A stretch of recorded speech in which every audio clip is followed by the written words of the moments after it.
We read about exorcism, or the casting out of evil spells. Do we have evil spells to cast out today?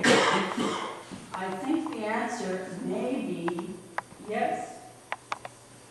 It all depends upon what you define as evil spirits. We do indeed have thought patterns that do us harm. Sometimes we call these excuses, or simply ways to rationalize what we do and what we fail to do. Maybe you just call them old habits, but they're old habits that entrap you in negative patterns, habits that don't let you step out into a new, brave life. We need to learn and practice new ways of thought to avoid getting bogged down in these old patterns rather than cover them up with tired, worn-out excuses. Yes, you can overcome any excuse pattern, no matter how long the conditioning process has been. You are never too old, nor too young. Those are just two very common excuses for old negative reactions. It doesn't matter how pervasive the conditioning process has been, nor how long it has been going on.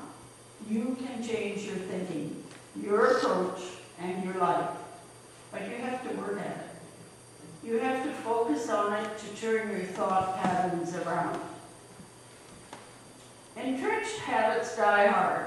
Ask anyone who has had to overcome addictions. Nevertheless, people do overcome them, and people do go on to enrich their lives. When you change your thinking patterns, it can change your whole physical being. I read about a large study done by Harvard University with a body of hotel workers who did housemaid-type chores for 7 hours daily. They cleaned rooms and changed bed linens in a multinational hotel chain. It is hard manual labor. Half the group were told that they were achieving as much of a fitness workout as they would with a trainer at a well-known celebrity gym. The other half of the group were left as the core placebo group to do their assigned tasks as usual.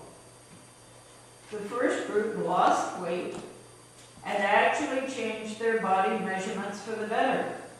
Their blood pressure, heart rate, and even their cholesterol levels improved in the majority of cases. The second group retained their same weight, blood pressure, heart rate, cholesterol levels, and this latter half complained of tiredness and boredom. This was a clinically conducted study done under properly controlled circumstances, and it is attested to.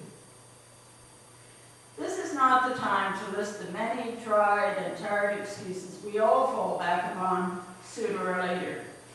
There are probably a couple of dozen classics, like it's too difficult, it'll take too long, I can't afford it, either the money or the time, I'm too busy and don't have time, or energy, or whatever. You can fill in the blanks, or I'll do a workshop sometime. But in the meantime, let's accentuate the positive. Try to choose thoughts that are flexible rather than rigid, soft rather than hard. Try to plan with humility rather than arrogance, and with detachment, not attachment. Try to plan small and pray to accomplish large things, things in harmony with ecology and nature. Try your best not to meddle, but advise from a neutral position, because that alone can avoid arguments and result in peaceful compromises. Try to search out contentment as well as ambitious goals, what is called arriving rather than striving. Try to choose thoughts that follow the path that Jesus taught us.